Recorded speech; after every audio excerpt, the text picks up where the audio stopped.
I just received the report from the private detective. This is the fourth investigation in as many years. Jason Thomas, the private detective, just completed it. Over the past 4 years, I've used 4 different private firms collecting random cities, times of the year, etc., thinking that my wife and her lover had outsmarted the previous investigators. But this new detective has uncovered their deceit. I just spoke on the phone with Mr. Thomas. He told me that his team here and his colleagues in Dallas have been observing my wife, Molly, and John Decker for a week, both when they were in their office for the first 4 days of the week and in Dallas, where they attended a work seminar for 3 days. My wife, Molly, was the administrative assistant to John Decker, the CEO of a subsidiary of a large international holding company. As his administrator and assistant, she usually traveled with him, and he traveled a lot. Mr. Thomas said he would send a written report, but overall he noted, during the 4 days here before the trip to Dallas, they were watched and observed. They had lunch together all 4 days and then immediately returned to work. On the second day, they went to a local bar after work. Each had 2 drinks, then went home separately. Their spouses were home when they arrived, and we see surveillance, assuming the spouses would be aware of their activities until the next morning. On the remaining 3 days, they both went straight home from work, and their spouses were there when they arrived. The trip to Dallas was not much more interesting. Each of the 3 days, they attended the work seminar as they were supposed to. Every evening, they had dinner together and then went dancing. After about an hour of dancing and drinking, they went to their separate hotel rooms and did not leave until the morning. Their rooms were separated by 10 other rooms, so there was no connecting door between them. A camera pointed down the hallway showed that neither of them left their rooms until the next morning. The only thing that was suspicious was their dancing. My agent described it as the dancing of 2 people in love. There were no inappropriate touches, but there was definitely closeness, and he usually held her all the way to their table. They were followed to the airport, and the agent confirmed that they boarded the plane and that it actually flew home. 4 reports from private detectives over random dates in the past 4 years have found mostly the same information. Nothing. Molly and I are both 36 years old, and we have been married for 10 years. We were exclusive during the last 3 years of college and got married shortly after graduating. Molly is not beautiful, but she could be considered a cute doll with a fantastic 168 centimeters body. She is very sociable and people enjoy having her around. Her boss, John Decker, is about my height, 185 centimeters, and weighs 85 kilograms. But if it came down to the 2 of us, John, not me, would attract all the girls' attention. He is quite an attractive man. I have spoken to Molly several times about her apparent closeness with John Decker. The first few times, she said there was nothing between them except work. She promised that she would never fool around behind my back and even offered to take a lie detector test anytime I wanted. She said they were just colleagues and good friends. The last time we talked about it, she called him a special friend. I think he got a promotion. Molly and I have gone out for dinner and dancing with John and his wife, Gail, several times. John and Molly talk to each other and dance with each other much more than with us, their spouses. Once, when John and Molly went to the dance floor, I noticed Gail raise an eyebrow as if to say, "What again?" I think she notices their closeness too. I suggested to Molly that she find another job just for my peace of mind, simply because I am very jealous of how close she is with John. She says that's silly, she loves her job, and she reassures me again that she would never act behind my back and that she would be willing to take a lie detector test. Over the past 4 years, I have spent thousands of dollars on private detectives and found nothing. Last night, Molly was sitting at the kitchen table when I walked by. In a more serious tone than usual, she said, "Tom, can I talk to you for a minute?" When I sat down, she said that John and Gail had invited us to their lake house for the weekend. I told them that I was sure we would be happy to go, but I'd have to check with you. I think it would be great. Do you mind? The first thought that came to my mind was that 5 days a week at work wasn't enough. Now she wants to be with him on the weekends too. I tried, but I couldn't come up with a reason not to go. With obvious reluctance, I said, "Okay." On Friday afternoon, Molly and I packed our things into the car and headed to John and Gail's lake house. We had a map showing how to get there, but I tried to catch her off guard by asking, "Have you been there before?" She said she hadn't, but I wasn't sure if I believed her. We drove about 50 miles and finally arrived at the lake around 4 o'clock. It took some time to find their house, but when we finally did, 4 people were waiting for us on the porch. The only one I knew was John. I assumed Gail was inside. In addition to John, the welcoming committee consisted of a very large, well-built man, a middle-aged woman who appeared to be his wife, and an extremely attractive woman in her 20s. She had long red hair and I would consider her beautiful. Everyone except her was in shorts and t-shirts. She was wearing a tiny bikini. We parked and headed to the porch. After we were introduced to everyone, I asked John where Gail was. He said she wasn't there but didn't explain why. I found it a bit strange that we had come to visit John and Gail, yet Gail wasn't there. Probably because I had been thinking about Molly and John's relationship for years, my spider senses started tingling. Could John be fooling around with this beautiful young woman? Did Gail find out about it? What does Molly know about this young lady? Molly didn't seem at all surprised to see her here. Molly and I were shown to our room. We dropped off the small amount of luggage we had brought with us, then joined the others in the great room. The building and interior were nice. I would guess there were 5 bedrooms and just as many bathrooms. The very large man, who introduced himself as Larry something or other, asked if I wanted a beer. I said sure, and he gestured for me to follow him to the kitchen. It seemed he really wanted to engage me in a one-on-one conversation, so I talked with him for about 10 to 15 minutes. He was a very pleasant person, but after a while, I was ready to join the others. Strangely, when we returned to the great room, he loudly announced, "We're back." Even stranger. Molly and John were standing in the corner, and I could have sworn they looked startled. Both of them were red-faced and seemed to be stepping away from each other. I didn't like anything I had seen so far. Gail isn't here. Larry seemed intent on getting me to talk with him in the kitchen. Who was the stunning young woman? Molly seemed to be cozying up with John. I had to ask Molly what the hell was going on. So I went back to the kitchen and gestured for Molly to follow me. She had to see that I was at least confused and probably very upset. Instead of following me to the kitchen, Molly stopped and asked John if there was a private place where we could talk. No one seemed surprised by this request. At that moment, my spider senses were blazing. John pointed us to a room we could use, and Molly and I went in and closed the door. "Molly, what the hell is going on?" She had a look on her face as if she finally had to confront something she was afraid to talk about. "Tom, I haven't been completely honest with you about this weekend, but please let me explain everything without interrupting. When I'm done, I'll answer any questions you have, and I'm sure you'll have many. First of all, Gail decided not to come this weekend. Gail, John, and I had several meetings over lunch planning this weekend. When I finish, I think you'll understand why you weren't invited to those meetings. This is mostly Gail's idea with some input from John and me. John accepted a promotion that will require him to move to England. He and Gail will be moving in 2 weeks. He will be replaced by a woman from the Cleveland office. I'm sure you'll like that John is leaving and being replaced by a woman. There are 2 things I need to tell you about John and me. First, as I have always told you, John and I never had an affair. We were never together in bed. Secondly, and this is the hardest thing I've ever had to tell you, I love you as much as I always have, but I'm also in love with John. Let me emphasize, I didn't just say, I love John, but I'm also in love with John. I couldn't stay silent any longer. I jumped to my feet and yelled, I can't believe this. You brought me to this jerk's house to tell me you're leaving me for this jerk. I'm leaving and you can find your own way home. Oh, right, we don't have a home anymore. You're moving to England with this jerk. I headed for the door when Molly grabbed my arm and shouted, Please, Tom, that's not what I said at all. Please sit down and let me finish. I love you and I'm not leaving you ever. You are my husband and I will be with you until death do us part. I sat down again. Let me repeat, this is mostly Gail's idea. I think the next thing I need to do, before continuing why we are here this weekend, is to tell you who the other people are and why they are here. The nice man you talked to in the kitchen is Larry. He's the head of security for our company and is here just to make sure everyone is happy. So he's here to keep me in check, right? Molly didn't answer. She just continued introducing the others. Jackie, the beautiful girl, is here for you if you want. She's sweet and also a high-class escort. Janet is actually Larry's wife and an excellent cook. Suddenly, a light went on in my head. The rest of this charade suddenly became perfectly clear. I could see exactly what Molly, John, and Gail had planned.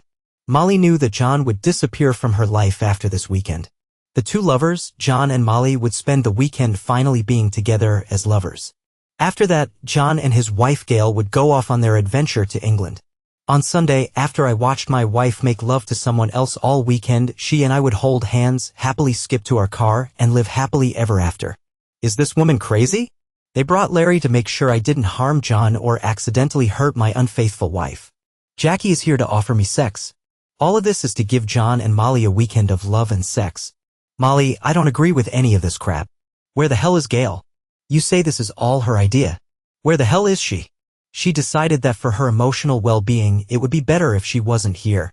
In exchange for the weekend, John signed a postnuptial agreement stating that if he and I have any contact of any kind in the future, John gets nothing in the divorce and Gail receives 100% of the assets. I signed a similar document for you. Both documents take effect when John and Gail leave for England. Since John and I work together, both documents also stipulate that there will be no sexual or romantic contact between us from this Sunday evening until the day they leave for England. Tom, I will truly be completely yours after this weekend, and I swear to spend the rest of my life making up for the pain I am causing you now. Why am I here if Gail isn't? You would never have agreed to let me come to John's lake house without you. For the same reason you weren't invited to the planning lunches. You would have just said hell no to everything. What if I just say no to all this damn nonsense right now and ask you to either join me for an immediate trip home or stay here with John and say goodbye to our marriage? Tom, it's not like that. Please understand that while you are my soulmate for life, I need this weekend with John for closure. Besides, Gail is waiting for your call. Since this is primarily her idea, she will explain everything to you. Her number is on the kitchen table. Molly, I'm asking you once more not to do this. If you go through with this, we're done. Molly came over to me, kissed me passionately on the lips, and then said, everything will be fine, you'll see. Then, without listening to my objections, Molly left the room, took John's waiting hand, and they disappeared from view. Larry kept a close eye on me for the rest of the evening, always staying between me and John. I seriously considered just leaving and filing for divorce, but I needed to know what all this meant and how far it would go. Words cannot describe my state of mind. I was furious. I wanted to hurt this bastard and my unfaithful wife badly. Realizing I couldn't take on Larry, I pretended to almost accept my fate and just wait for the weekend to be over. I found Jackie and said to her, you are very tempting, but I'm not going to help Molly break our wedding vows. Molly will have to do that herself. I told Jackie that as far as I was concerned, she could go home, or if she was curious, she could stay and laugh at all this madness. The next time I saw the lovers was at dinner. Janet had apparently been told how to seat everyone. John sat at the head of the table with Molly next to him. Larry was seated between me and John, and Jackie was beside me. Janet, when she wasn't serving, sat across from her husband, Larry.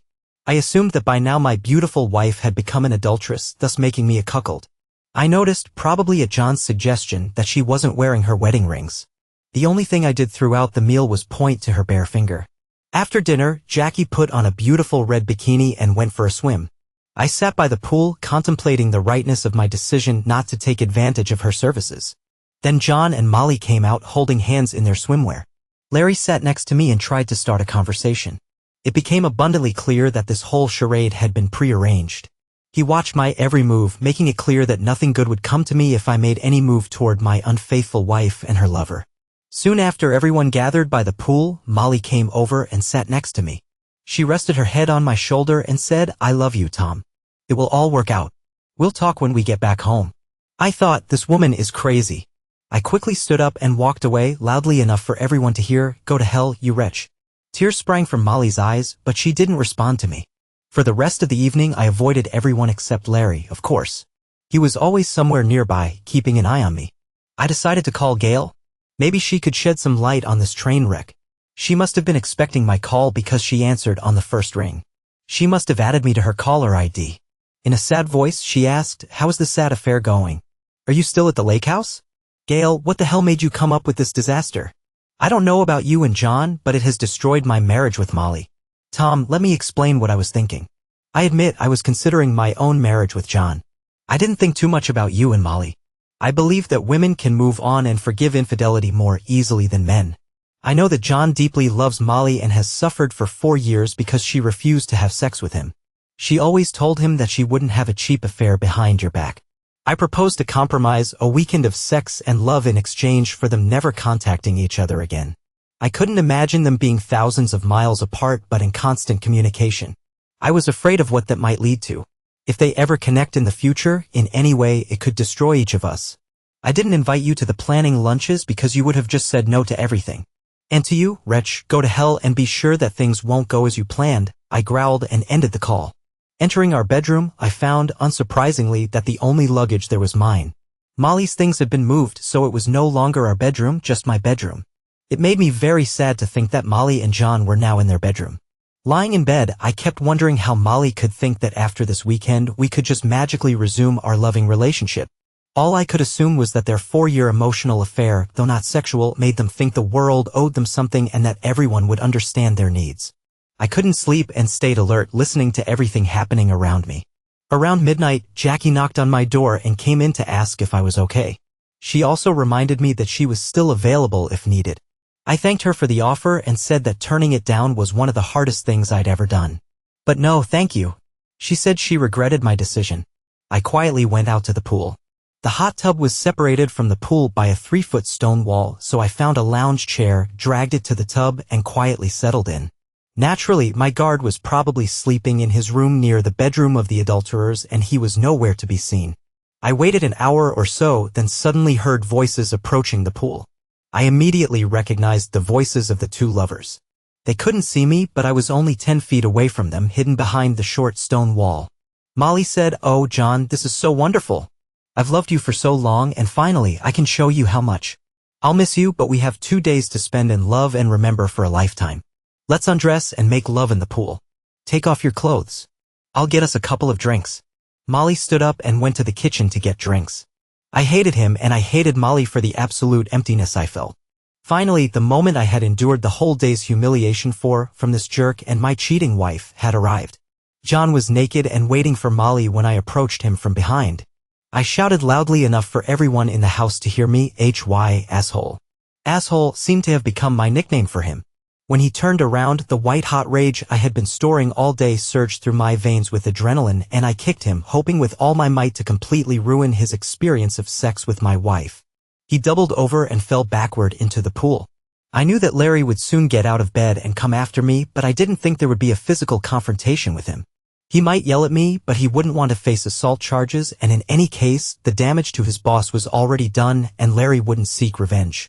It registered in my mind that Molly ran to check on John's condition but didn't bother to check on me. I had seen enough. Everything I had planned after hearing from my cheating wife was done, so there was nothing left to keep me here. I grabbed my bag, got in the car, and drove home. However, before leaving, I did one thing. I took off my wedding ring and left it on the kitchen table. Molly would probably understand that our marriage was over. I spent the rest of the weekend sitting at home in a recliner, staring at the TV. I wasn't really paying attention to what was on the screen.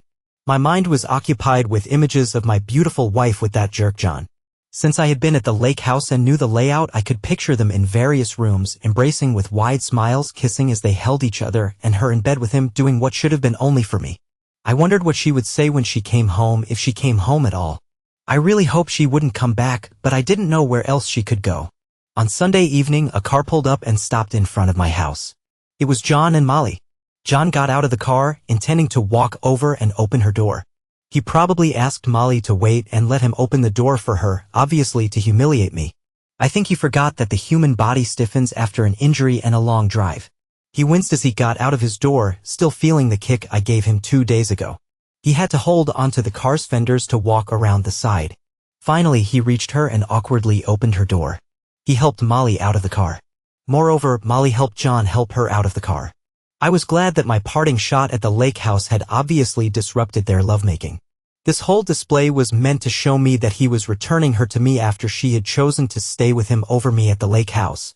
They embraced each other like lovers, not caring what I or the neighbors might think. I had had enough. I opened the front door and took a step toward John. "Asshole, if you don't get out of here in 5 seconds, I'll do more than just kick you again." John, limping, quickly returned to his car and drove away. I went back inside and sat in my recliner. Molly didn't even watch him leave. She walked through the front door with a fake smile on her face. "I'm home, honey." Her behavior seemed so absurd, as if she had just returned from a girls' night out. I simply ignored her and continued watching TV. She approached and tried to kiss me, but I pushed her away. The only thing I said to her was, "From now on, you're in the guest bedroom. Tomorrow, I'm going to see a lawyer to start the divorce proceedings. In case you forgot, the house was mine before we got married and your name isn't on any of the documents, so think about where you'll go to live by tomorrow. You can start packing your things. Don't try to say anything to me. From this moment on, I won't be speaking to you and all our communication will be through lawyers. From now on, you can be free to replace your lost lover with whomever you want." I went back to watching TV. Molly's shoulders slumped as she realized that reconciliation was impossible. She cried bitterly as she went up the stairs. In one weekend, she had lost both her lover and her husband.